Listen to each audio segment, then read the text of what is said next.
Hello everyone, I am Brother Blurr, and welcome to part 5? I'm sorry, I'm really sorry, 5 I believe. Let me check real quick. I'm so sorry.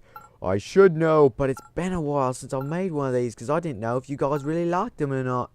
But apparently you do, because you guys have been watching my tutorials. Yep, part 5. I am so sorry, I should know that. But I didn't. Okay, so part 5. So what we'll be doing today is something very exciting. We shall be making our character move around in our game. So in part 4, we have him turning, we have him, well, walking, basically. It's a little bit sketchy, but anyway, it's pretty good. So what we'll be doing in this part is actually making him move around our 3D world. Now, I thought... Oh, spacebar. Okay, yeah, spacebar is the jump button, not the up arrow. Oh, come on. What are you doing? Doing. Yeah, okay. Alright, so what we'll be doing is making him move around in our 3D world and interact with 3D objects in a 2D game. Okay, so let's stop blabbing and bladding and let's get to it. So, control cursor, whatever that is. Control S, cursor to selected, and let's add a cube. So this is going to be our character's boundaries. Now, why do we need boundaries? Well, it just makes it simpler to control and to have a box or a cube move around our 3D world than the bones. So we don't have to set up logic bricks for the bones to be moving around. We're gonna have this box be moving around, and then the bones be parented or children of the cube. So we're gonna name these real quick. Top hats. Box. That works. So top hat's box, and we're gonna set up some controls here, or some physics right here. We're gonna change this to dynamic. Let me just pop this in because we don't really need that. All right, so we're gonna change this to dynamic. Now that will make it be affected by gravity, which is what we want. And actor, we want all that. Collision bounds will be the box, and let's change the view so we can see through it. Wire. And let's actually go over here and select invisible so it doesn't play in the game. So basically all this is for control. We're not going to be able to see it. We're not going to be able to...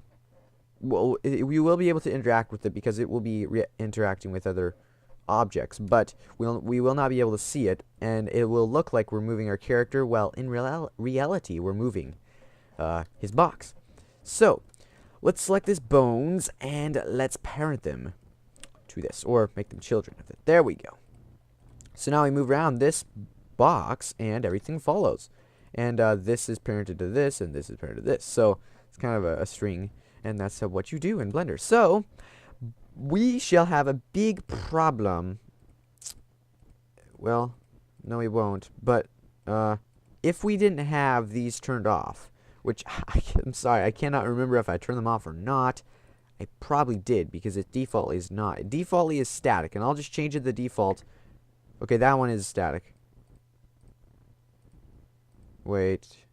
Okay, there we go. So this is the default problem. When you press P, where'd he go?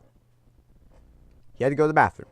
No, actually, they're interacting with each other. Since these guys are inside the collision bounds of this box, they're interacting with each other and pushing each other, and they're going to go flying. So it is pretty funny, but that's not what we want. We need to select no collision and no collision. There we go. So now if we press P, he just sits there nicely. So we still have all of our movements and everything looks nice. So what we need to do now is set up some movements for this dude. So it also just helps to keep them all kind of nice and simple. If you have just the movement controller, the movement logic bricks here on the box, then you'll have whatever on that one, and then the animations for the bones. It just keeps it all nice and simple. Blender is so nice that way. Alright, so keyboard, let's have the right arrow, name them. Always name your logic bricks. Let's have a motion this time. We're not gonna be adding actions. We're going to have motions because he's going to be moving. So let's see here. Now, what these L's mean is that it will be moving on the local coordinates. If we can see here, right here on the transformation or transform orientation, we've got it selected to global. So whenever we select something, it's always going to have the z-axis be pointing straight up, the x-axis be pointing back and forth, or yeah, back and forth, and the x-axis be left and right. So, but not all the time is the objects like this. Each of the objects have their own local coordinates. Now, they're all not rotated, so they've all got, you know, the normal local coordinates. But if I was to rotate this dude, we can see the axes have changed. They're not exactly straight. So this is useful because if we have it selected local coordinates, it will always be, if we have negative y, which is forward on this axis, he will always be moving forward no matter which way he's rotated. So if we had a 3D game, this would be very useful because we wouldn't want him always to be moving on the global x-axis, which would be always forward and backwards, even if he was facing right and left, because he'd be sliding sideways. So if you could picture that in your head, I'm just saying, it's very useful. So make sure, if you don't want it, uncheck the L, or if you do want it, check it. Now, it doesn't really matter because this box will not be rotating. The character inside of it is rotating, but I'll just check it. I'll just leave it checked. It doesn't really matter. So we're going to have this negative y because that is the movement. So now let's connect these up. And let's test the speed. Wait, whoa, huh. He's rotating. Look at that. Now look at me, rotating off the sea. Whoa, okay. That's not what we want. I'm sorry. I was kind of stupid there, and I said it. This is the rotation. This is the location. There we go. So -1, let's try that. Ooh, that's too fast. So let's try -0.8. Still too fast. Okay, -0.5. Still too fast. Just figure out what works for you. -0.3.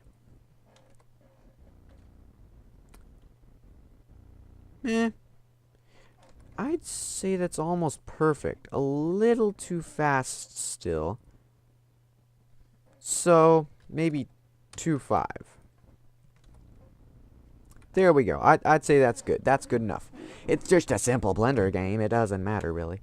So there we go. I'd say that's good enough. So basically, we've got that set up. Now let's do the other direction. Keyboard. Not that. Left. Left. Left. Right. Left. And let's do motion. Plus 0.25. There we go. So we want it plus now because, or just normal now, because it's not facing the other direction. So let's test that out. Let's first name it plus y. And let's try that out. There we go. There we go. There. And there. Look, he's moving around our 3D world. And there we go. We've got the move around motions. And that's pretty much it. Now all we got to do is add a jump. Now, this is a little more confusing and a little bit more complicated, but we can do it. What we've got to do is set up an add.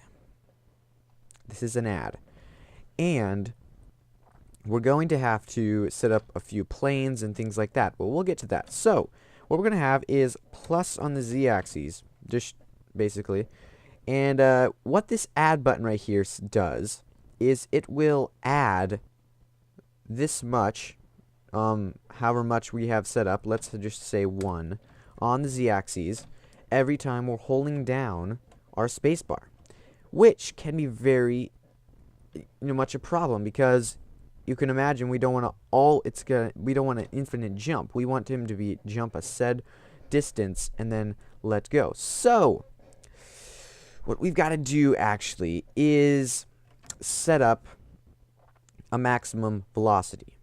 Now this, wait a second.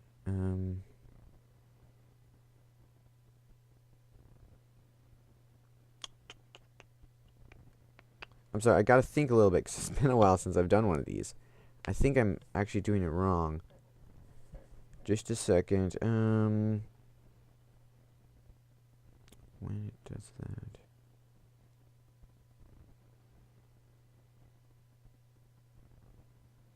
Okay, well, let me just try it right now. Hey, what's going on? Hey. I don't understand.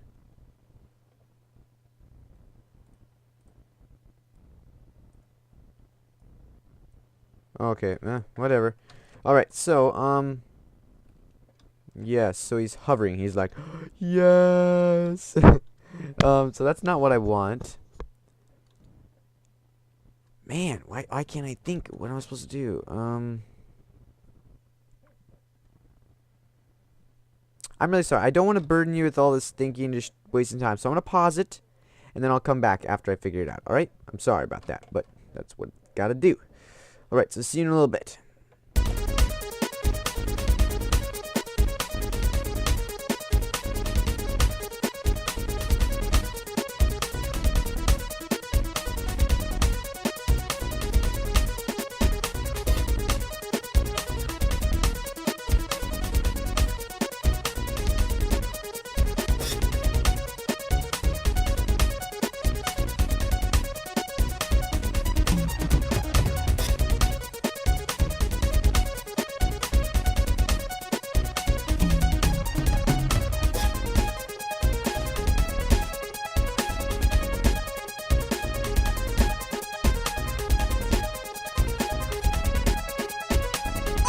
Gorilla! Okay, so I remember now, and I thought this may have been what I was supposed to do, but I wasn't sure. For some reason, I just couldn't think of what I was supposed to do. So this is actually good. We want an add button, but we don't want to be able to infinitely hold it down. And what we want to do is have a certain amount of endings. So what we gotta do is actually add a game property. We talked about properties in the last part. So basically what we're going to have now is a number property, an integer property. And what this will do is we can mess with numbers. We can have negative, we can have plus. So what we're going to do is actually set up an actuator. The name is property. We're going to add to the property of jump a value of 1. So let's hook these up. So now he can jump, but when he jumps, he adds a value. And we can only have him jump twice. Let's just have a double jump. Well, actually, let's just, well, we could have a double jump. I'm just saying, I don't know if I want that.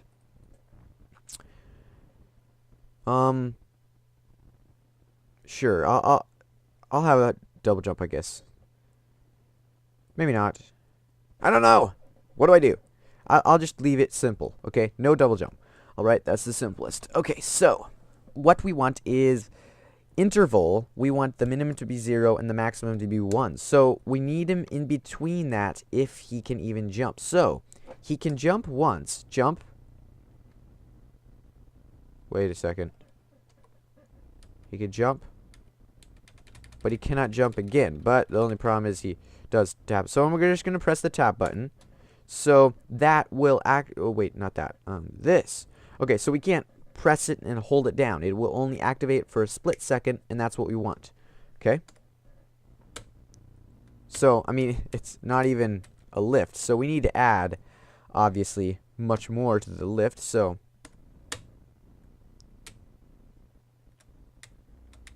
wait a second. It needs to be 0, 0, I guess. Jump. There we go. Okay, so it can only have one jump. For some reason, it's got to be that. And then I'll set it for 10. I'm just got to crank it up. Jump. And, that's okay, I guess. Let's have it 20. Doing. Now, I know that's pretty high, so I guess 17. And sorry for all you OCD people out there. It's not an even number. Maybe I'll change it to 18. There we go. Okay. Doing. That's too high, actually. Now that I think about it, and I'm gonna set up the. Okay, so here's another thing inside your world you can change is the gravity. So I'm gonna change the gravity to 25. 30 is what I found is the most realistic, I think, but 20 works too. So now we're gonna have to change this again because more gravity means more pull on the character. So there we go. That works pretty good. So see, you can see he jumps, and everything is nice and fancy-pantsy.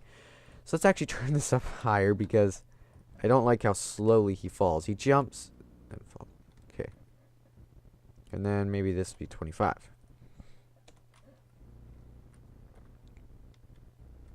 So that's good enough. I mean, not perfect, but that's good enough. I would mess around longer to get it perfect, but who cares? Alright, so this is basically what we gotta do. But now, we have only one jump. Great. But we can never jump again. And so what we need to do is a way to reset that once he hits the ground. Well, this can get a little complicated. So before you do this, make sure your level is completely built. And so what I'm going to do is go ahead and build a little bit more on my level. Now, it's not a very good level, I admit, but it'll do. Okay.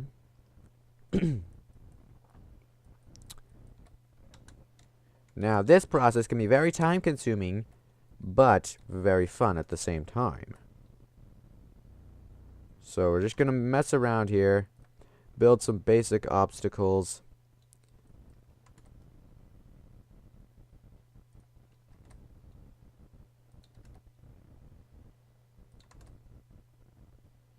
Well, actually, wait a second. I'm going to select all these guys and move them over here. No, well, actually, maybe move them over here. Sorry. Move them all the way over here. There we go. And let's just get these more straight. That's kind of my OCD. Well, that's good enough. I don't have very powerful OCD. Okay, so there we go. So basically, now our character can jump or move around, interact with objects and everything. It's fancy, but we need to, as I said, have some way to reset it. So what we're going to do is actually go into edit mode and select all the faces where we want him to reset the jump. Select them all, duplicate them, right click to pop them right back, and then press P to separate by selection, and it will create a completely different object out of them. And when I saw that, that made me very happy because that is very useful. So, here we go. So now we've got this plane. Now I'm going to just name it, I'm just going to color it something quick, and this is for two reasons. I'm just going to color it blue. Blue. And we're going to name this jump plane. Now I know I do not name my materials very often, but this is important because what we're actually going to use this for is whenever he touches this material, it's going to reset his jump animation. So let's do this. So we're going to set up a few. We're going to set up, this one I need to name 0 and 0, I guess. For some reason it's got to be 0, 0. I don't know why. Add 1. Okay, there we go. Okay, now we're going to add a collision sensor. And it's going to be collision with a material. So we're going to select that right there, the M/P. And we're going to select the jump plane. Now, I'm going to make sure this is... Wait, not that. This. I want this to be invisible. I don't want that to show in the game. Okay, so there we go. So now, when it collides with that, we're going to reset. We're going to assign to the property of jump a value of 0. So now, that resets it. So, assign... 0, and this jump plane, I guess. There we go. Okay, so we've got that set up, and it should work. It resets it, and that's all we need. So let's try it out. Jump. Resets it. Jump. Jump. Jump, man. Yes, it works. Genius! Pure genius! Blender is wonderful! Yes! Okay, that's enough of that. But we do have a problem here, is that whenever he touches this little edge here, which, well, let me actually just set up real quick so the camera will follow this guy. Now, how you do this is select the camera, and then select the box, and press Ctrl-P to object. Now, it'll be very sharp, but we'll get to that later. So basically, what the problem is I can touch this edge here, and get an infinite jump. And the reason for that is that, oh my, he's stuck in that animation. Bah. Okay, there we go.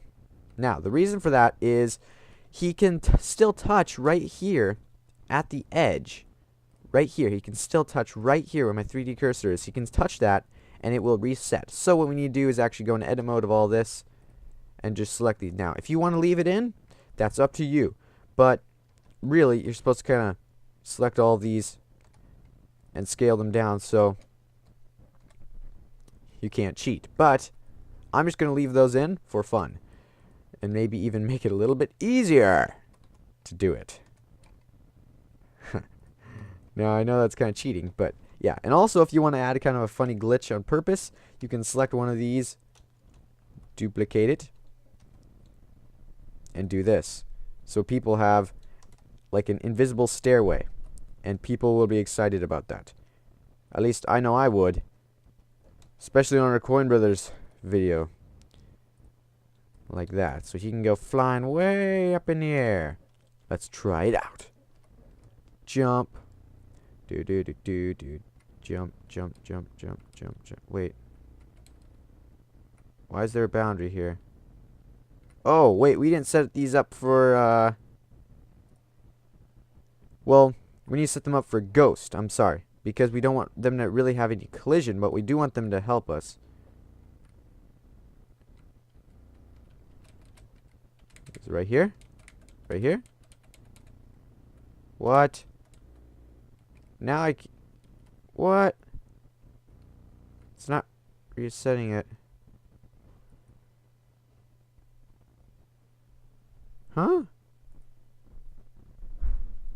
I thought it'll still reset it even if it's a ghost. Yeah, I will.